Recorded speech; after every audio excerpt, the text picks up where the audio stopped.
It gets me every time. As a kid, that sequence blew my mind, and even today, it sets up an incredible gaming experience.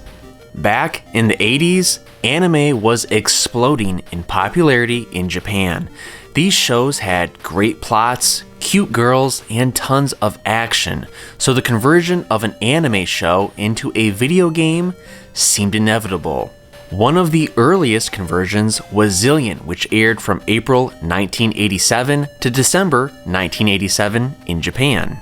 Sega would develop and release an adaptation of Zillion for the Sega Master System on December 31st, 1987 in North America. While the North American audience had no idea what Zillion the show was, the video game would find critical success and become one of the most unique games on the system.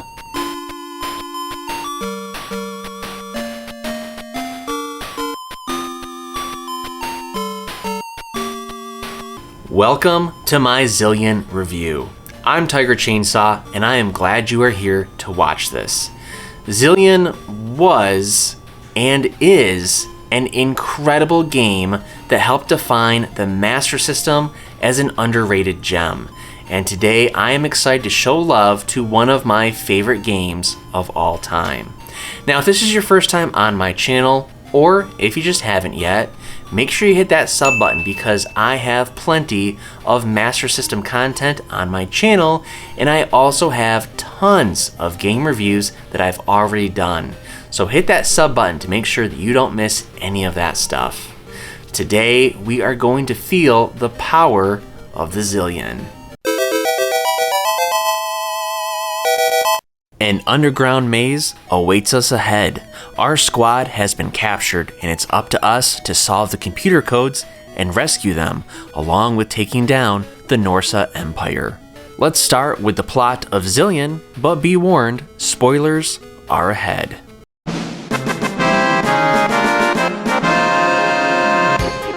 Growing up, I loved the game Zillion, but it wasn't until almost 30 years later that I realized and discovered that the game was based off of an anime. And so when I was doing one of my playthroughs of Zillion, I researched it a little bit more and discovered that it was indeed based off of an anime. And so I was curious on it, and I picked up the Blu-ray version of Zillion.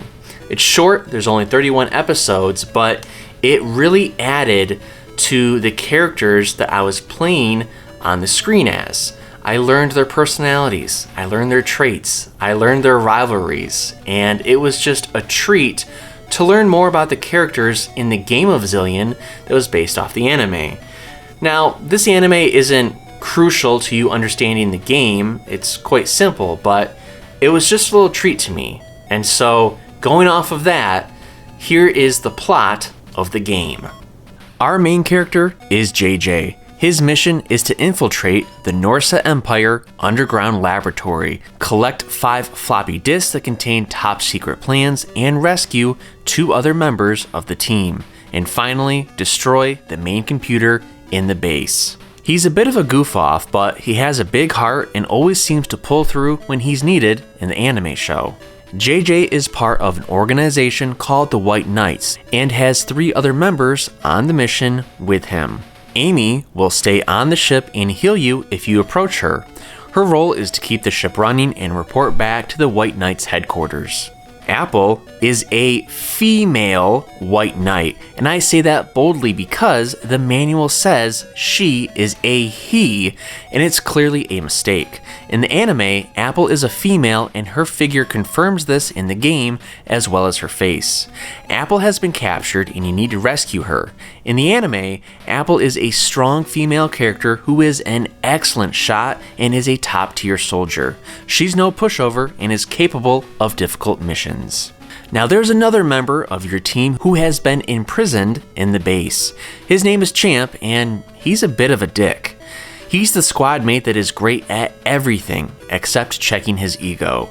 He doesn't need to try hard as he is naturally gifted with his talent, but his no-nonsense demeanor and distaste for JJ causes them to butt heads often. As the White Knights, it's your mission to protect the human race against the evil Norse Empire. This empire wants to go across the galaxy, wiping out every population on each planet. The humans don't have much protection against the Norse Empire, except for your gun that is feared by all. It's called the Zillion, and this laser gun is very powerful. There's only 3 of them in the universe, and they're impossible to analyze or replicate. These 3 guns only work for JJ, Champ, and Apple, as they've been chosen to wield them. The Zillion is also an icon of the game as it appears on the menu, and I know it was made into a toy in Japan. The gun of Zillion is inspired by the Sega Master System light phaser. Now, many gamers wondered what came first, who was inspired by who, but as the anime came out in 1987, as did the game, the Sega Master System was already out in North America by 1986, and many gamers did have access already to the light phaser of the Master System. So, for me, the answer is clear. Zillion was inspired by the light phaser. With the Zillion laser, JJ rescues Apple and then Champ, and the 3 of them make their way throughout the base collecting 5 floppy disks.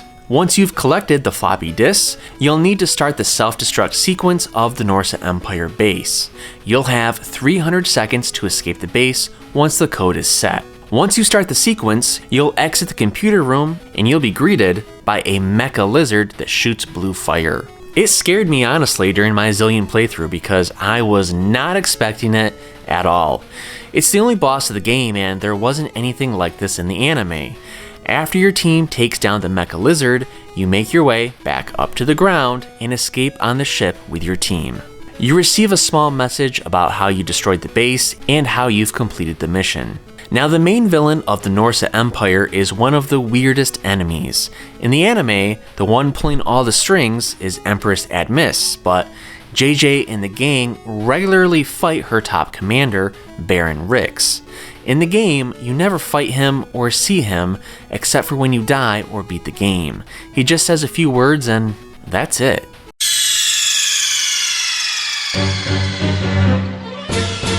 I have never been hit so hard by a video game as a child with the intense intro of a man pointing a laser gun at me and then firing it. What follows is a powerful soundtrack accompanied by your mission briefing. This type of pre-game presentation was not seen in games in 1987, and that's why I kept returning to it as a kid to see these visuals and to hear the music. Now, it's impossible to discuss the gameplay of Zillion without acknowledging the massive influence that the game Impossible Mission had on the gameplay. While the anime was the source of the plot, Impossible Mission came out in 1984 on the Commodore 64, and it mirrors the gameplay of Zillion. Impossible Mission would later be ported to the Master System in 1990, but that was 3 years after Zillion. To most gamers, their first time experiencing this type of gameplay was Zillion on the Master System, even though Impossible Mission did it 3 years earlier on a different platform. You may not know anything about the anime, but you don't need to in order to experience the exceptional gameplay and design of Zillion. Almost all of the game will take place underground in a labyrinth base of the Norse Empire. There's only one humanoid enemy, but they occupy almost every screen. You'll fight these soldiers who attack with their huge laser guns. Most of them will shoot at chest level, but you can duck or jump over those. Later on, advanced soldiers can crouch down and shoot at you when you're crawling, but one blast from your laser gun should do the trick and explode them into 100 pieces. The object of Zillion is to make your way through the base, rescue both Apple and Champ, collect 5 floppy disks, and input the self-destruct sequence to blow up the base, all while escaping before the base explodes. That is no small feat.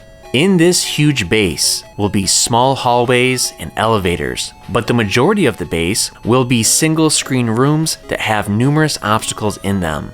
You'll face soldiers, electric fields, motorized floors, trap lasers that set off alarms, and laser turrets that move around the room. Throughout each room, you'll need to shoot lockers. These lockers will have power-ups to level up your gun, health, jumping ability, as well as have ID cards. Why do you need an ID card? Well, there's a computer in each room and you'll need an ID card to input the commands.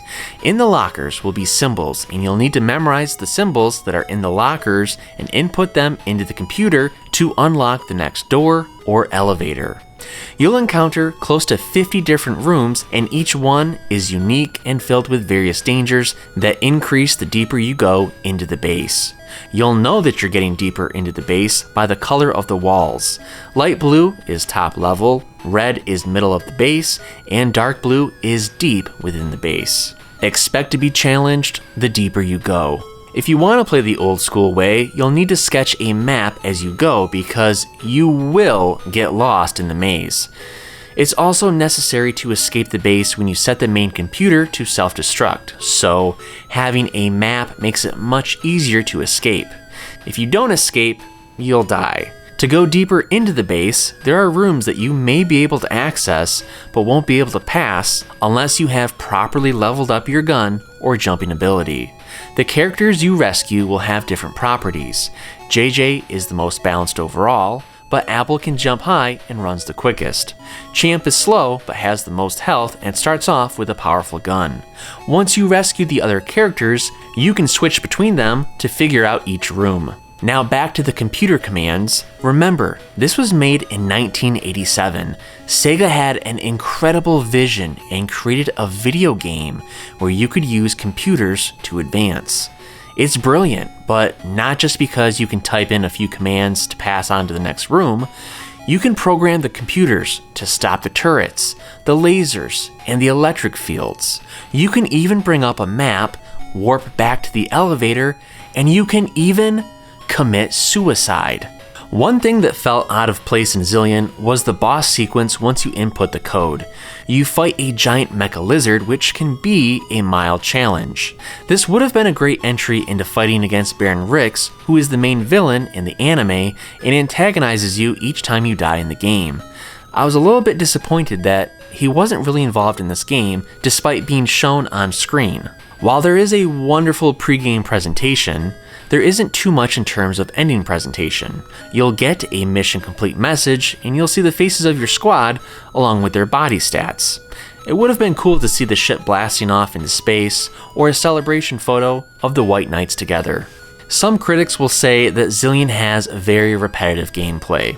Enter a room, solve the puzzle, advance. Some might think that that's a little bit boring, but to break up any boredom is the incredible soundtrack. It's extremely well done and feels futuristic to go along with the theme of the game. The sound effects are superb too, with the sounds of the computer beeps,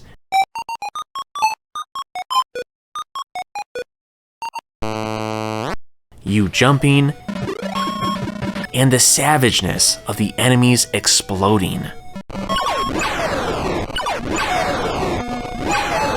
The Master System has many games that feature incredible soundtracks, but Zillion is near the top in terms of overall tone.